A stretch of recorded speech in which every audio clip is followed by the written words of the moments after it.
Have you ever found yourself in a draining argument?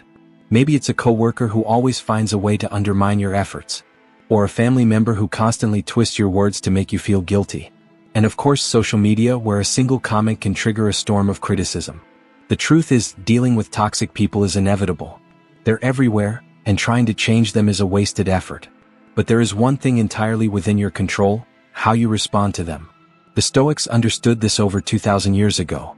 They lived through political betrayals, wars, and power struggles. And yet, they developed a set of principles that made them unshakable in the face of provocation. So the real question is, how did the Stoics handle difficult people? How did they stay calm and avoid being dragged into emotional chaos? The answer lies in a philosophy that teaches you to act with intelligence, not impulse. It shows you how to protect your energy and maintain your peace, no matter what's happening around you. Because at the end of the day, the problem was never the existence of toxic people. The real challenge is how you choose to react to them. The problem isn't the world, it's how you see it. Life will never be free of conflict. Some people will provoke you. Others will try to manipulate your emotions. And many times you'll be attacked for no reason at all. But the most important question isn't what happens around you, it's what happens inside you. The Stoics believed that true peace doesn't come from avoiding challenges, but from facing them without letting them consume you. Epictetus, one of the greatest Stoic teachers, said, "People are not disturbed by things themselves, but by the views they take of them." In other words, the problem isn't what happens to you, it's how you interpret it. And this is where one of the most powerful Stoic concepts comes in: the dichotomy of control. Everything in life falls into two categories: what you can control, what you cannot control. You can control your actions, mindset, and responses. But you cannot control other people's words, behavior, or opinions about you. If you spend your energy on things outside your control, you will always be frustrated. But if you focus on what's within your power, nothing can shake you. Real strength is understanding that you don't need to change people. You only need to change how you react to them. The power of the pause. Have you ever said something in the heat of the moment and later regretted it? Have you ever reacted impulsively to provocation, only to realize later that you played right into the other person's hands? This happens because when we feel attacked, our brain switches to reactive mode. Anger takes control, and before we can think rationally, we've already responded. But the Stoics had a different approach. They refused to react on autopilot. Marcus Aurelius once said, "If someone angers you, the problem is not them, it is you for allowing yourself to be disturbed." For the Stoics, the first line of defense against provocation was the pause. And here's the secret: between a stimulus and your reaction, there is a space, and in that space lies your power to choose how to respond instead of reacting. Before responding to an insult or lashing out in anger, pause, breathe, step back if needed. Ask yourself, does this even deserve a response? Am I reacting, or am I choosing how to act? A great technique is to imagine yourself as an outside observer. If someone else were in your situation, what advice would you give them? When you master pausing before reacting, you discover something powerful. You have more control than you think. Not all toxicity is obvious. Some people are openly toxic, yelling, insulting, or being outright aggressive. But others are more subtle. They manipulate, twist words, shift blame onto you. The result is the same. You feel drained, confused, and emotionally exhausted. The Stoics had a simple rule: see things as they really are, without illusions or false narratives. This means that instead of getting emotionally involved in someone's toxic behavior, you simply observe. A person who constantly criticizes everything you do? They're not a perfectionist. They're projecting their own insecurities onto others. Someone who uses silence as punishment or guilt trips you for no reason. That's not sensitivity. That's manipulation. When you stop romanticizing or justifying toxic behavior, you become immune to emotional games. Toxic people will keep acting the same way, but you won't fall for it anymore. The next time someone tries to drag you into negativity, do what the Stoics did.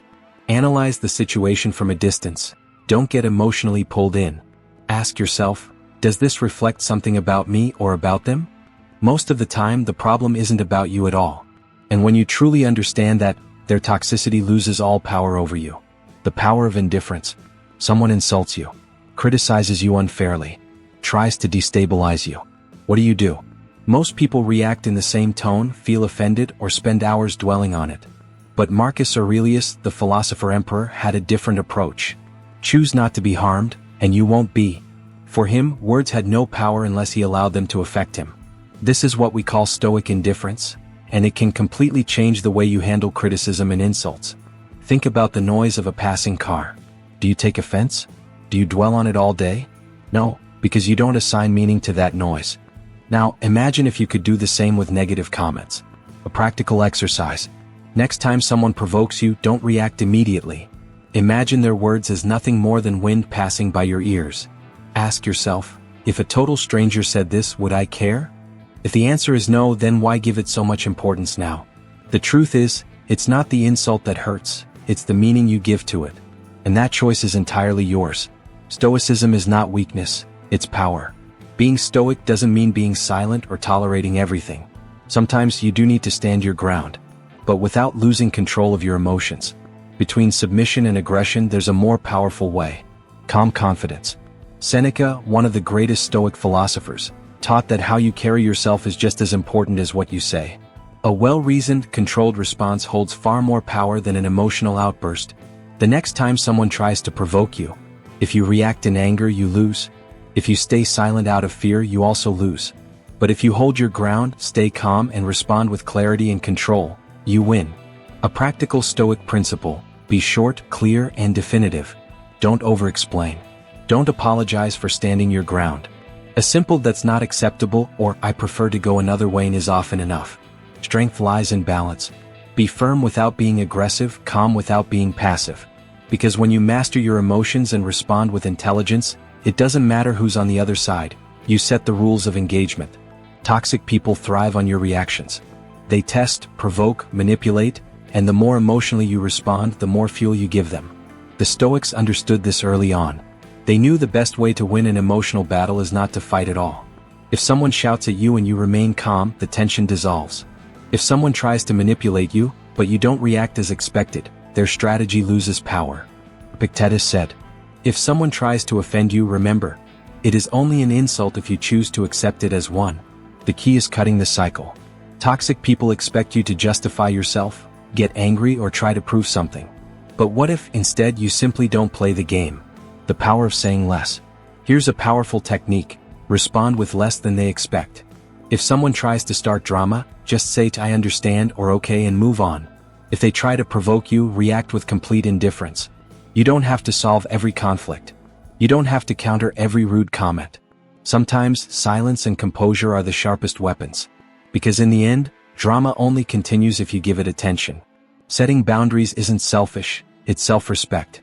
Saying no doesn't make you a bad person. Walking away from someone who drains you doesn't mean you failed. Creating boundaries is an act of self-respect, and the Stoics understood this better than anyone. Epictetus taught, freedom begins the moment you realize you don't have to respond to everything. He knew that not every problem deserves your attention and that some people only have power over you because you allow it. How to set boundaries without guilt. The key is clarity and firmness, without over-explaining. If someone crosses your limits, you don't have to argue or convince them. Simply state your boundary. "I'm not available for this conversation right now. That doesn't work for me." Or just walk away without explanation. A powerful technique is to separate what you feel from what you do. You may feel uncomfortable setting a boundary, but that doesn't mean you should break it. The Stoics taught that emotions are temporary, but choices are lasting. And remember, setting boundaries isn't walking away in anger, it's walking away with awareness. You don't owe explanations to people who consistently disrespect you.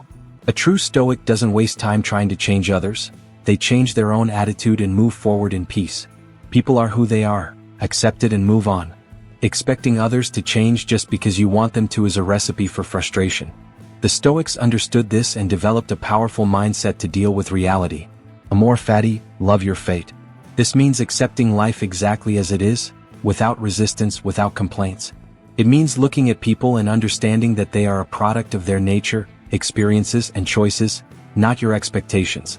Marcus Aurelius wrote, "If someone irritates you, remember, the world is full of people like that. Accept their existence and move on." Expecting a toxic person to suddenly be kind, a manipulator to act with integrity, or an aggressor to become understanding, is an illusion. And illusions only lead to suffering. Acceptance doesn't mean tolerating abuse. It simply means stopping the emotional exhaustion of trying to change what is out of your control. Emotional detachment is not coldness, it's clarity. When you stop expecting people to be different from what they are, something shifts. You stop reacting with anger, frustration, or disappointment. And suddenly you realize, you don't have to fight reality, you just need to accept it and move forward. Stoicism is not just a philosophy, it's a daily practice. If you want to become emotionally unshakable, you must train your mind just as an athlete trains their body. The Stoics practiced 3 fundamental exercises to stay in control of themselves: journaling, meditation, negative visualization. 1. Stoic journaling. Marcus Aurelius wrote every night about his challenges, mistakes, and reactions. Do the same. Ask yourself, did I respond today the way I wanted to? Did I let someone steal my peace? Writing things down gives you clarity and helps you learn from your own patterns. 2. Stoic meditation.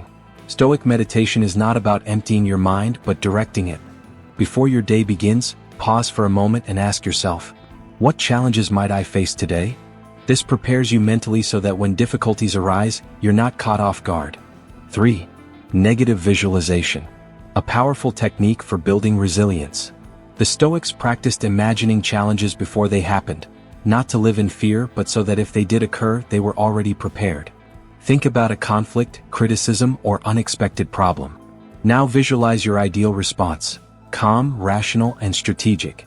Make Stoicism part of who you are. The more you repeat these practices, the more Stoicism stops being just theory and becomes part of you. And the more you train, the less toxic people can affect you. Emotional strength isn't about being cold, it's about being in control. The Stoics knew that real power is not in hardening your heart, but in not letting others control it. Epictetus said, "No one can harm you without your permission." This doesn't mean you'll never feel emotions. It means that when you do, they won't control you. How to protect yourself without losing your humanity? The answer is perspective. When someone criticizes or tries to provoke you, ask yourself, does this really matter? Most of the things that upset us are insignificant when seen from a distance. Shift from reactivity to conscious observation. Instead of immediately reacting, pause and analyze. What does this person actually want? Why is this affecting me? Because once you understand the game, you stop being a piece in it. The power of Stoic strength. Stoic strength lies in choosing where to direct your energy. It's not about shutting yourself off from the world, but about not letting the world dictate your emotions. Because in the end, true freedom comes from mastering yourself. Here's a challenge. Go an entire day without reacting emotionally to provocations. This means that no matter what happens, an unfair criticism, an unexpected delay, a rude attitude, you don't react on impulse. Instead, you observe, process, and respond strategically, or simply let it go. Building your mental fortress. Imagine yourself inside a mental fortress. The winds may rage outside, but inside, everything remains in order. Someone provokes you? You simply look at them and think, does this deserve my energy? A situation frustrates you? You remind yourself, I can choose my response. Reflect at the end of the day. Ask yourself, how many times did I feel the impulse to react? When did I succeed in staying calm? How did it feel to not give power to provocations? The goal isn't perfection, it's awareness. Because the truth is, your reactions are choices, not automatic reflexes. You can't control the world, but you can control how you position yourself within it. And believe me, just one day of practicing this conscious indifference can completely change the way you see things. Are you ready for the challenge? Life will always bring challenges. Difficult people will cross your path, frustrating situations will arise, and you will be tested. But now you know, real power doesn't come from changing the world around you, it comes from controlling how you respond to it. What you've learned. Stoic indifference protects your peace. Not reacting is a sign of strength, not weakness. Drama only survives if you feed it. Setting boundaries isn't selfish, it's self-respect. Marcus Aurelius wrote, "If you are disturbed by something external, it is not the thing itself that troubles you, but your judgment of it. The world can shout, provoke, and try to throw you off balance. But staying firm is entirely your decision." Now, I want to hear from you. Which of these strategies have you used before? Which one will you start practicing today? Drop your thoughts in the comments. Every insight you share could help someone else on the same journey. Stoicism is more than a philosophy. It is a shield, a path, and most importantly, a choice. Let that choice be yours, every single day.